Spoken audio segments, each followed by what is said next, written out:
I am Lynn, and today we're going to talk about some questions about spiritual energy and things like that. So I'll just jump right to the question. It says, "Hello, Lynn. Thank you so much for all your hard work and consistency. I have a few related questions about energy, hierarchy of parasites in the spirit world." And this person was going to break it down into 3 different parts. So the first part, spiritual energy. Does it only come from source? What can it be used for once you have it? Does having lots of spiritual energy elevate you to a godlike status in the spirit realm? Or is there a limit to how much you get to keep? So I thought we'd break this down here. And I see the soul as a ball of light. And I had to really stop and think about this. Every living thing, regardless of what plane they reside on, has this, and this is what connects us to beings rather. All beings have this interconnected ability. My understanding is that this connection is what enables us to psychically communicate with one another. The spirit is the energetic spark that keeps us alive. It's what creates the electric charge that powers the brain and keeps the involuntary systems running.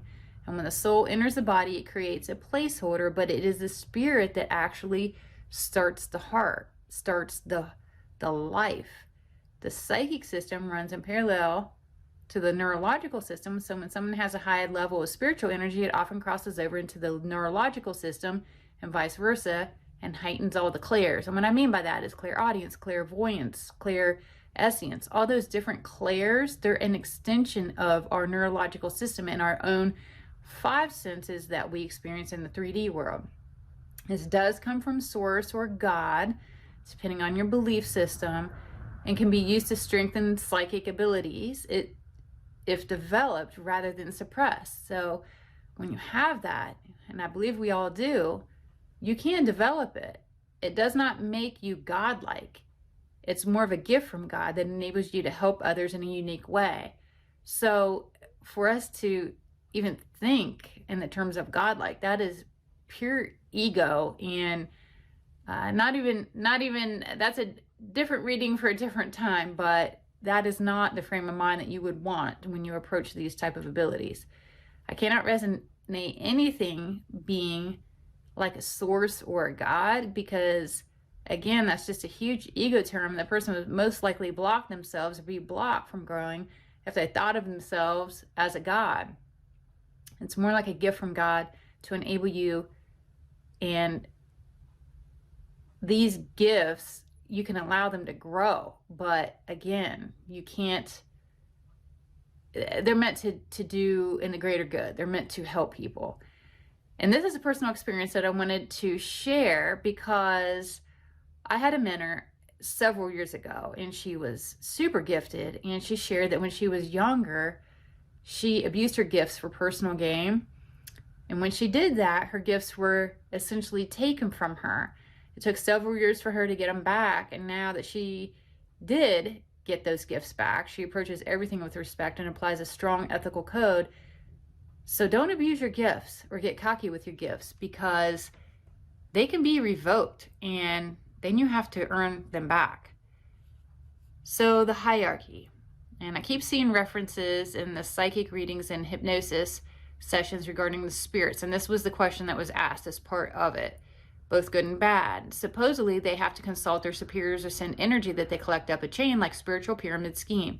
In the spirit world, really organized like bureaucracy, who or what's at the top of these pyramids, deciding what information to give out and receiving all that energy. And to be totally honest, I did not resonate with that question at all. I do think some beings in spirit, meaning they are energy minus the physical body, so you're just this energetic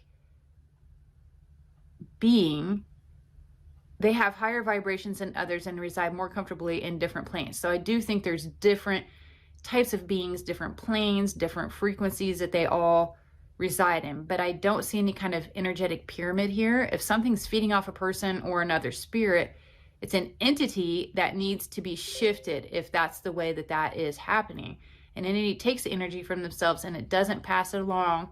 You don't want to entertain that type of a being at all. So then this person, the last part was spiritual parasites, and they had said, I believe that schizophrenia and some other mental problems are caused by parasitic spiritual attachments.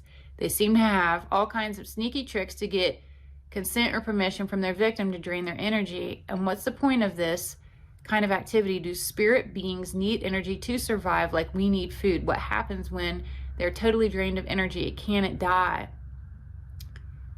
So when I thought about that question, I see what happens is when someone is mentally challenged or carrying themselves in a low vibration. Again, why alcohol is also called spirits, because it lowers your vibration. They're open to psychic attack. Why? And why is this happening? Because things on the other side, they just want to be heard.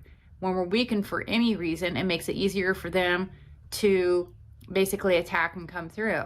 They may plant a thought that's hard to shake, or even influence us to go down a darker path. You can give permission without realizing you're even doing so in some instances. You know, have you ever been really sick? You're eating bad, you're not sleeping right, you're really stressed out, or, you know, even things like drugs and alcohol, they can lower your vibration to where you start getting these thoughts and you're like, where is this coming from? You may not even realize it's from some outside source at the time you're experiencing it. It could feel very real, but then give yourself a day or two, sleep it off, and then think about it. And sometimes, most times, you'll have a completely different perspective on even the same thought. It can use a person as a host to express itself, and if the spirit gets drained, then it moves to a new host. It doesn't really die, it just keeps trying. It's as if it gets slow and sluggish, and when the host starts to connect, it gets energized. If you don't feel yourself, take some time to sit in that space and reflect. You're strong enough to fight it off. You just have to know that you can. And that was all I had for this reading. Thought it would be something interesting to look at. Hopefully you enjoyed it as well. Please feel free to leave a comment. Don't forget to like and share my work, and hop on over to the blog if you'd like a reading or put in a suggestion of your own. All that info can be found there at Your Psychic Focus. Let me back up, at psychicfocus.blogspot.com.